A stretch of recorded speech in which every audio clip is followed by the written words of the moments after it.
Group has been in big games. I said this before. I talked about playing at Clemson last year. I talked about playing in the BCS game against Boise. This early game, we scheduled Oregon State to get ourselves ready for the conference, to give ourselves a national game as far as a measuring stick, and then Baylor.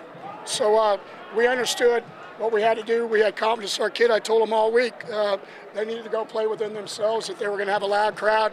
These guys had won 21 straight, and we had to get ready to play. And again, it goes with our quarterback, and he played unbelievable. Gary, your defense, did it just do what it's been doing, or did you play exceptionally well today defensively? Oh, well, they've been playing what they did. It's key to it is we didn't try to play outside of ourselves. We just tried to, the thing I was really fired up, we got more turnovers today than we normally have, which was something that in a big ball game you had to do because they've got a good offense. The only way you stop them sometimes is getting the ball turned over, and we were able to do that. You got out to an early 20-0 lead, and you scored so easily, it seemed. What did you see in the defense scheme that made it so easy for you to get? We took some shots. We knew that, like I told you, when we came in here, last time we came here, we felt like we did not play very well offensively. Had a lot of yards, but when we got in the red zone, we didn't make any plays, so we wanted to take some shots. We got fortunate on the one coming off our goal line where we caught him in man coverage one-on-one, and Josh Boyce made a play. So sometimes you just get lucky. Is that the best game that Andy Dalton has played? Is it the best game you've seen him play? No, I don't know. The Baylor game this year, he threw for 97%, but it was very close. What about, it's out of your hands and there are games left, but what's left for TCU and where the season can end, Coach? Well, we got a really good San Diego State team that's probably going to come in with one loss. So next week we've got to be able to handle San Diego State. But on a big scale, it's like I told them in there, they put themselves on a different plateau. The bottom line is they put themselves on a different plateau, but they have to finish the season. And we can only control what we control, but I thought they made a statement game. There isn't everybody else in the country that's gone into somebody else's house in a big ball game usually has gotten beat. If you take care of business, then you should play for the national championship. Well, we'll see. See if we can win in the next 2 weeks, and then we'll have a conversation.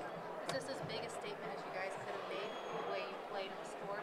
Well, I think so, because I think everybody understands what kind of team Utah has, and for us to do it the way we did it today, I think says a lot about what we've done as a program and what we do. We wanted to be peaking at the end of the year, and I think we have an opportunity to do that. Thank you, Coach. Thanks, Coach. Yep. Nice job.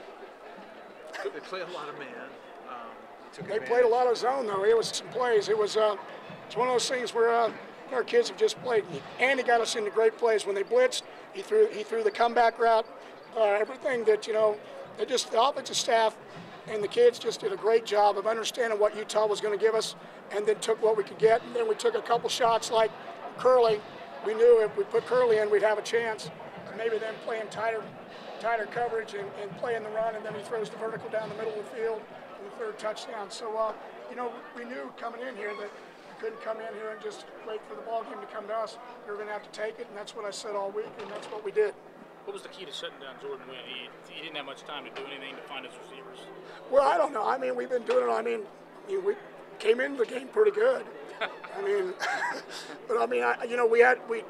understood there were some things we saw in film about their routes when they got in one-back sets and 10. We're going to take advantage of, and we were able to turn loose our pass rush. I thought one of the things about it was our pass rush, we didn't necessarily sack him, but we got a lot of pressure on him, made him hurry, made him scramble, and that made a big difference for us. Gary, did you feel like you guys needed a performance like this because there are people out there who maybe aren't as convinced about you guys because you're not in one of those power conferences? Well, of course. Ever since we started 10 years ago, we've been trying to prove ourselves, so this is not any different a game. And we needed, I would have taken it by 1 point, as you guys know. But, to do what we need to do to put ourselves in a situation to say we can play against anybody, we needed to do that against Utah today. And but nobody would have planned it turned out like it did. And so I couldn't, I'd be lying to you, and I don't do that very often. So, only to my dogs. You said before the game that this was a game that could change, hypothetically, the landscape of college football. I think it does. Well, that's what I told my kids. I said, Tuesday, I said, this game is about Utah, but bottom line is, in history, very, very few times you get a chance to be a part of something that makes a difference. And, I knew if we could come in here and win, and go ahead and win the conference, get a chance, and it would give us an opportunity to do that. And that was the kind of statement that it ended up being today. And hopefully people around the country got a chance to watch that and agree with us.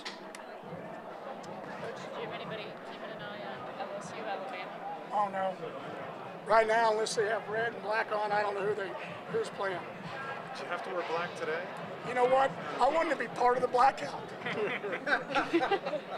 I always, here's what happened. First 4 games I wore purple, and we weren't playing with a darn on defense, so I went back to black.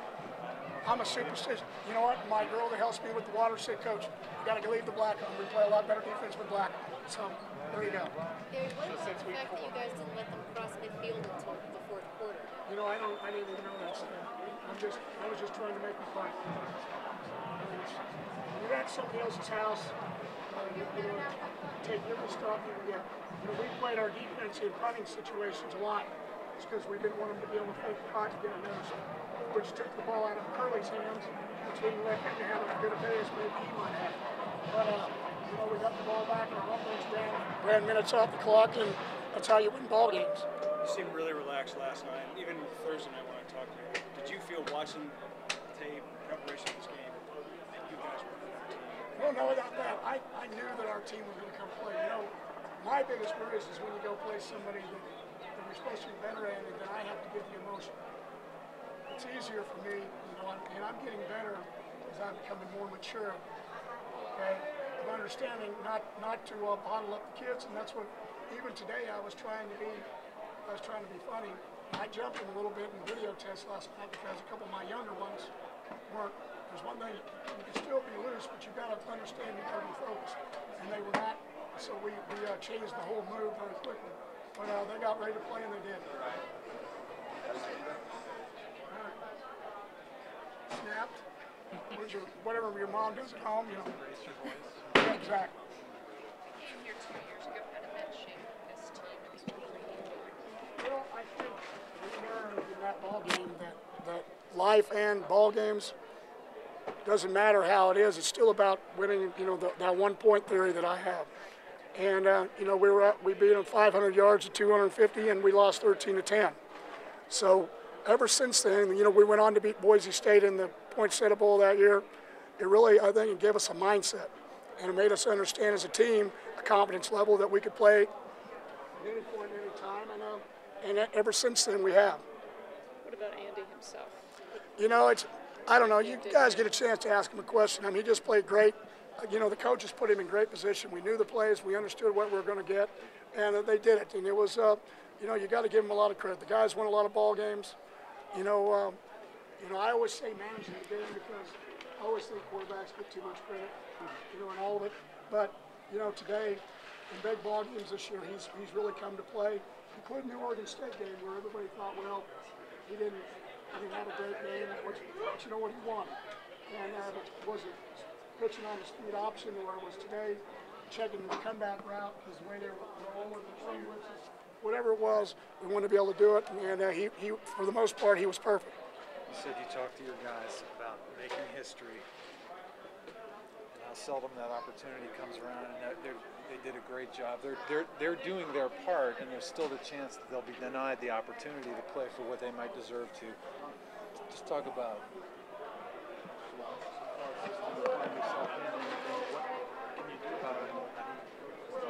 I can't call it flawed until I see how it ends up. We got 2 more games to play. If we can win those 2 and be 12-30, then we find out how it all is. But we did all we could do.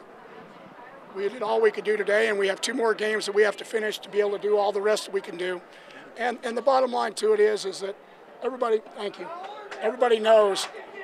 Everybody knows. Thank you, I appreciate it. That we're sitting there, but I think public appeal, you guys, coaches, if you watch this game, you understand what you get, you understand what kind of football team we have, and we're doing. It's like I told somebody last week, I said, the key to it is I don't want to ever go and ever have a chance to play for a national championship if I ever do, and not have a team that deserves it. That's the one thing you'd never want to do. So, we got 2 more weeks left. We can win both those ball games, play the way we're supposed to, then we're going to find out how all the rest of this turns out. So you feel like this And team you'll feel that. No, I don't know if we do or not. We got to win.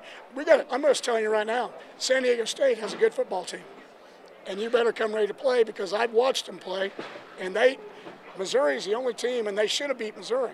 So anybody here thinks that, it came down to a fluke play, of a pass going down the sidelines, or San Diego State sitting here at 7 or 8 and 1, and you got a chance. So for us, that's what I told them in there. I said, I'm so proud of you, but the bottom line to this is, I said, we got another game to play.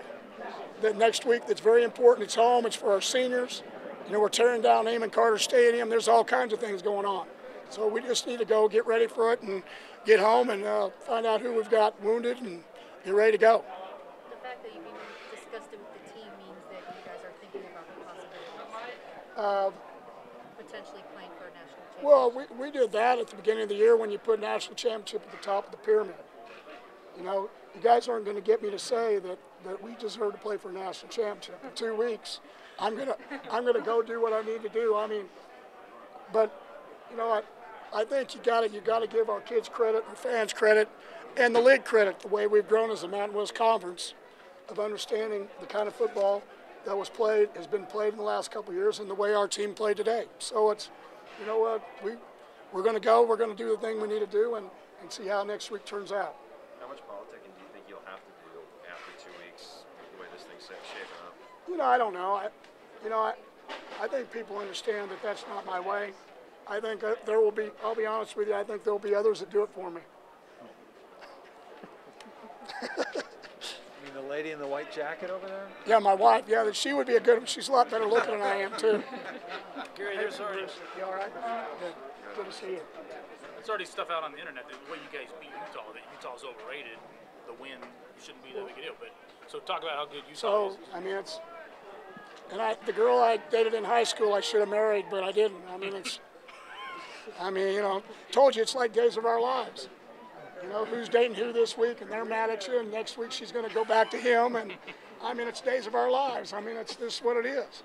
But I'm just going to be the milkman. I'm just going to deliver the goods, and we'll get ready for the next week and make our routes and get back to our routine and be what we need to be. The sexy milkman. Yeah, I don't know about that. Short, stockier, getting stockier by the minute every year. What do you think about the performance of freshman Josh Boyce today? Awesome. Josh has really been coming on the last 2 or 3 weeks. He led us some receptions, I think, in the Air Force game.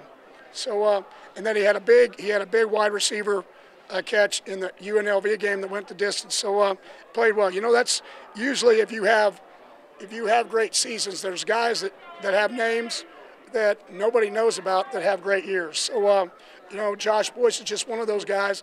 Colin Jones, I mean, you can go down the list. Stanley Mponga, that's been playing as a redshirt freshman. There's a bunch of them that have been like that. You mentioned a pyramid national championship at the top. Is it literally a pyramid of Yeah. gold? Yeah.